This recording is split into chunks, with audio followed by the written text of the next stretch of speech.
नमस्कार बंधुओं। मैं एक व्यक्तिगत सोच आप लोगों के बीच प्रस्तुत कर रहा हूँ। One nation one election. One nation one election. Bharat एक विशाल देश है जो कई राज्यों में बंटा हुआ है। भारत एक विशाल देश है जो कई राज्यों में बंटा हुआ है और भारत का एक खूबसूरती है अनेकता में अनेकता।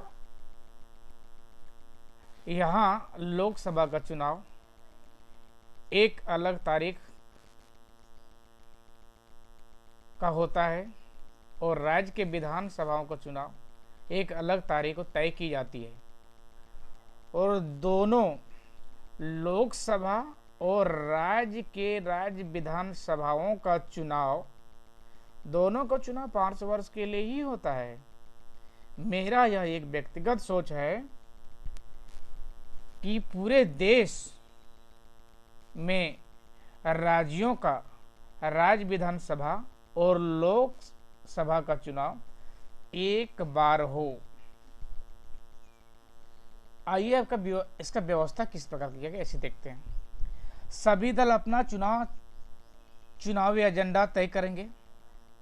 नंबर 2, सभी दल अपना 5 वर्षों तक चुनावी डायरी तैयार कर मुद्दा सेट करेंगे और चुनाव में घोषणा पत्र जारी करेंगे, जो चुनावी घोषणा पत्र होगा।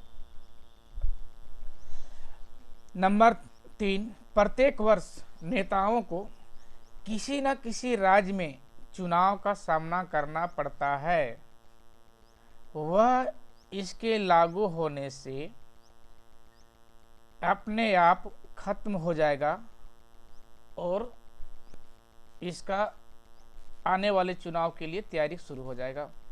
नंबर 4, धन की सबसे ज्यादा बचत होगी। यह बहुत बड़ी बात है, धन की सबसे ज्यादा बचत होगी। नंबर 5, चुनाव में हजारों करोड़ की खर्च आता है और प्रत्येक वर्ष आता ही रहता है और उस पर विराम लग सकता है। नंबर 6, प्रत्येक वर्ष चुनाव बजट बनाया जाता है। अब इस बजट को चुनाव बजट से बदलकर मेडिकल कॉलेज बजट बना दिया जाए, जिससे देश विदेश के अभ्यर्थी यहाँ के मेडिकल कॉलेज में गुणवत्तापूर्ण शिक्षा ग्रहण कर सकें और इससे देश का भरपूर विकास होगा। नंबर 7, चुनाव एक बार होगा, सरकार भी एक बार ही बनेगी। सरकार बन गई तो वह 5 वर्षों तक अपना कार्य पूर्ण करेगी, चाहे वह जिस भी दल का हो या सरकार जोड़ तोड़ कर बनी हो। सरकार बीच में गिरने या गिराने का भय खत्म होगा। इसे एक बार फिर से सुने। चुनाव एक बार होगा, सरकार भी एक बार ही बनेगी।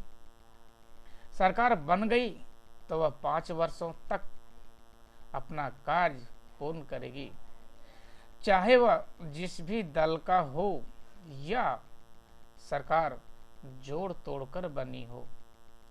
सरकार बीच में गिरने या गिराने का भय खत्म होगा। नंबर 8, चुनाव राष्ट्रीय स्तर पर हो। चुनाव राष्ट्रीय स्तर पर हो या राज्य स्तर पर, चुनाव दलगत होगी। नंबर 9, सरकार निरंकुश हो सकती है। ये बहुत ही बड़ी बात है, सरकार निरंकुश हो सकती है। सरकार निरंकुश होने से बचाने की व्यवस्था इस प्रकार से होना है। सरकार बनाने वाली दल हो या विपक्षी दल के जीते हुए उम्मीदवार अपने अधिकार के लिए स्वतंत्र होंगे। स्वतंत्र होने का अर्थ है यदि सरकार कोई कानून या बिल लेकर आती है तो जीते हुए उम्मीदवार अपना मत स्वविवेक से देंगे, जिस पर सरकार किसी प्रकार की दबाव नहीं बना सकेगी। इसे फिर से सुने। सरकार निरंकुश हो सकती है। सरकार निरंकुश होने से बचाने की व्यवस्था इस प्रकार से होना है। सरकार बनने वाली दल हो या विपक्षी दल, दल के जीते हुए उम्मीदवार अपने अधिकार के लिए स्वतंत्र होंगे। स्वतंत्र होने का अर्थ है यदि सरकार कोई कानून या बिल लेकर के आती है तो जीते हुए उम्मीदवार अपना मत स्वविवेक से देंगे, जिस पर सरकार किसी प्रकार का दबाव नहीं बना सकेगी। नंबर 10, सरकार अपना विश्वास मत कैसे प्राप्त करती है, यह उसके कार्य प्रणाली पर निर्भर करता है या उसके स्वविवेक पर निर्भर करता है। हाँ, यहाँ सरकार अपने दल के जीते हुए उम्मीदवार को आने वाले चुनाव में टिकट के बंटवारे का भय के संबंध में थोड़ा सा धमका सकता है। बस सरकार के पास इतने ही अधिकार होगा। धन्यवाद। जब मोदी विचार मांगे थे, इसके लिए मैंने अपना विचार व्यक्त किया। धन्यवाद बंधु।